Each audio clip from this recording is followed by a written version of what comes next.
70களின் மத்தியில் எழுந்த கருத்து வேறுபாடு ஒரு பெரிய இடைவெளியை எம்ஜிஆர் அவர்களுக்கும் ஜெயலலிதா அவர்களுக்கும் ஏற்படுத்தி இருக்கிறது. அந்த காலகட்டத்தில் அவர்கள் நடித்த படங்களை பார்த்தாலே இது புரியும். ஜெயலலிதா அவன்தான் மனிதன், சித்ரா பௌர்ணமி என நடித்துக் கொண்டிருக்க, எம்ஜிஆர் அவர்கள் உரிமை குரல், உலகம் சுற்றும் வாலிபன் என வெவ்வேறு கதாநாயகிகளுடன் நடித்துக் கொண்டே இருந்தார். அந்த சமயத்தில் அவர்களுக்கு நெருக்கமாக இருந்தவர்கள் இருவரும் பிரிந்து விட்டார்கள் என்றுதான் நம்பினார்கள்.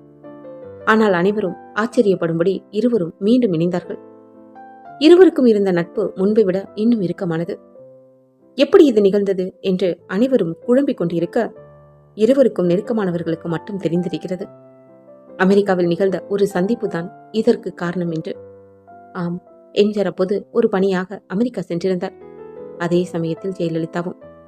காஷ்மீர் செல்லும்போது இருவரும் எதேச்சையாக ஒரே விமானத்தில் சென்றார்களே, அதுபோல எதேச்சையான சந்திப்பா என்றெல்லாம் தெரியாது.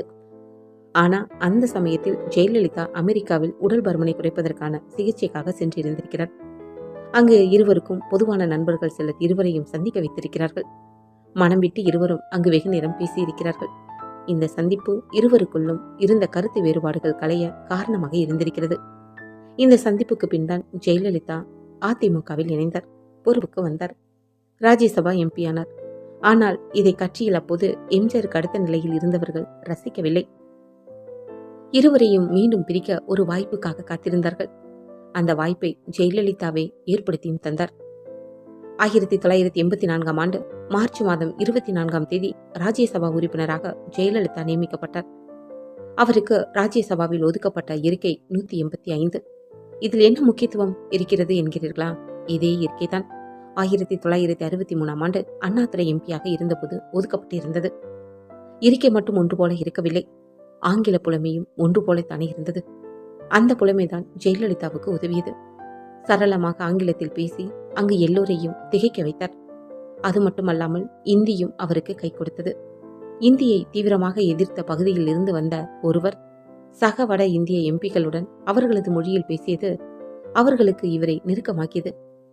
நான் அழகும் அறிவும் ஆற்றலும் ஒரே இடத்தில் இருப்பதை காண்கிறேன் என்று அந்த சமயத்தில் எம்பியாக இருந்த குஷ்வந்த் சிங் மனம் விட்டு புகழவும் செய்தார். இந்த மொழி ஆற்றல் ஜெயலலிதாவை இந்திரா காந்தியிடம் நெருக்கமாக்க உதவியது. அந்த சமயத்தில் காங்கிரஸ் திமுகவுடன் கூட்டணி வைத்திருந்தது. எம்ஜிஆர் அந்த கூட்டணியை பிரித்து காங்கிரசுடன் கூட்டணி வைக்க விரும்பினார். எவ்வளவு முக்கியமான விஷயம் இது! இது குறித்து பேச அவர் அனுப்பியது ஜெயலலிதாவை. ஆமா, அந்த அளவுக்கு அப்போது ஜெயலலிதா கட்சியிலும் மத்தியிலும் செல்வாக்காக இருந்தார். சரி, விஷயத்துக்கு வருவோம். இந்திரா காந்தியை இந்த பேச்சுவார்த்தைக்காக ஒதுக்கியது வெறும் 10 நிமிடங்கள் தான். ஆனால் ஜெயலலிதாவின் சாதுரியத்தால் அந்த பேச்சுவார்த்தை 30 நிமிடங்கள் வரை நீண்டது. இந்திரா காந்தி முழுவதுமாக ஜெயலலிதாவின் பேச்சால் கவரப்பட்டு இந்த கூட்டணி குறித்து பேச ஜி.கே. மூப்பனாரை அனுப்பி வைத்தார். இந்த பேச்சுவார்த்தையின் போது ஜெயலலிதாவின் உதவிக்காக அனுப்பி வைக்கப்பட்ட பத்திரிகையாளர் சோலையும் உடன் இருந்தார். பேச்சுவார்த்தை முடிந்து வெளியே வந்தபோது இது குறித்து உடனே எம்ஜிஆருக்கு தகவல் கூற சொல்கிறார். சொல்லிவிடுகிறேன் என்று சொன்ன ஜெயலலிதா சொல்லவே இல்லை. விமானத்தில் வரும்போது மீண்டும் சோலை கேட்கிறார், தலைவரிடம் சொல்லிவிட்டீர்களா என்று. ஜெயலலிதா மிக அலட்சியமாக, நாம் தான் அவரை நேரில் சந்திக்கப் போகிறோமே, அப்போது சொல்லிவிடலாம் என்கிறார். ஆனால் அப்போது இந்த பேச்சுவார்த்தை குறித்த தகவலுக்காக மிகவும் ஆவலுடன் காத்திருந்த எம்ஜிஆருக்கு இன்னும் தகவல் வராதது எரிச்சலூட்டுகிறது. சென்னை வந்த பின் ஜெயலலிதா டெல்லியில் நடந்த விஷயங்களை பகிர்கிறார். ஆனால் இப்போது அந்த விஷயத்தை விட ஏன் டெல்லியில் இருந்தே இந்த விஷயத்தை பகிரவில்லை என்ற கோபம் பிரதானமாகிறது. இந்த விரிசலுக்காக காத்திருந்த கட்சியின் மூத்த தலைவர்கள் ஜெயலலிதாவுக்கு எதிராக தூபம் போடுகிறார்கள். அந்த புகைமூட்டம் விரைவில் ஜெயலலிதா எம்ஜிஆருக்கு இடையான மீண்டும் ஒரு இடைவெளியை உண்டாக்குகிறது. இதே காலகட்டத்தில் அக்டோபர் 5, 1984ஆம் நாள் எம்ஜிஆருக்கு உடல்நிலை சரியில்லாமல் போகிறது. அப்போலோவில் அனுமதிக்கப்படுகிறார். ஜெயலலிதாவையும் எம்ஜிஆரையும் பிரிக்க வேண்டும் என்று நினைத்த தலைவர்களுக்கு இந்த சம்பவம் வசதியாக அமைகிறது. ஜெயலலிதா அப்போலோவுக்கு வர அனுமதி மறுக்கிறார்கள். அவர் அப்போலோவுக்குள் வந்தால் அவரை தாக்கவும் திட்டமிடுகிறார்கள். அப்போது அப்போலோ தலைமை மருத்துவராக இருந்த பி.சி. ரெட்டியிடம், பிளீஸ் டாக்டர், அவர் தூங்கும் போதாவது ஒரு நிமிடங்கள் பார்த்துவிட்டு வந்து விடுகிறேன் என்று மன்றாடியதாக அவரே பின்னொரு பேட்டியில் பகிர்ந்திருக்கிறார். இதற்கு மத்தியில் அக்டோபர் 16ஆம் தேதி இந்திரா காந்தி சென்னை வந்து மருத்துவமனையில் எம்ஜிஆரை பார்த்து செல்கிறார். அடுத்த நாள் அக்டோபர் 17ஆம் தேதி இந்திரா காந்திக்கு ஒரு கடிதத்தை எழுதுகிறார் ஜெயலலிதா. அதில், அம்மா, நீங்கள் சென்னைக்கு வருகிறீர்கள் என்று ஒரு வார்த்தை எனக்கு சொல்லியிருந்தால் நான் விமான நிலையத்துக்கே ஓடோடி வந்திருப்பேன். என்னிடம் யாருமே சொல்லவில்லையே. என் தலைவரை பார்க்க நீங்கள் தான் அம்மா ஒரு வழி செய்ய வேண்டும். நான் வேறு யார் உதவியை நாட முடியும்?